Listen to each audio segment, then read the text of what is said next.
রাত পোহালেই উত্তর হাওড়াবাসীদের সবচেয়ে বড় উৎসব শীতলা মায়ের স্নানযাত্রা। শালকিয়া সহ সমস্ত উত্তর এবং মধ্য হাওড়াবাসীরা সারা বছর অপেক্ষা করে থাকেন এই দিনটির জন্য। শালকিয়ার বড় মায়ের নাম আজ সর্বজন বিদিত। শীতলা মায়েরা বড়, মেজ, সেজ, ছোট সহ মোট 7 বোন এবং শালকিয়ার বিভিন্ন স্থানে তাদের মন্দির। মাঘ মাসের মাঘী পূর্ণিমার দিন 6 বোন সহ বড় শীতলা মা স্নানযাত্রায় বের হন। ছোট শীতলা মাকে মন্দির থেকে বের করা হয় না। এর কারণ হিসেবে বলা হয়, একবার ছোট শীতলা মা গঙ্গাতে স্নান করানোর সময় জলের তলায় ডুবে গেছিলেন।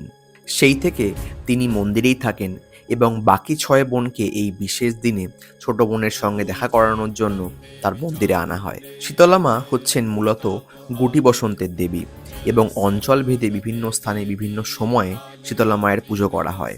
এই বিশেষ দিনে মাকে গোটা শালকিয়াতে এক বিচিত্র শোভাযাত্রা সহ ঘোরানো হয় এবং শেষে গঙ্গা নিয়ে যাওয়া হয় স্নান করানোর জন্য। মা সবার মঙ্গল করুন, and follow my profile for more such contents.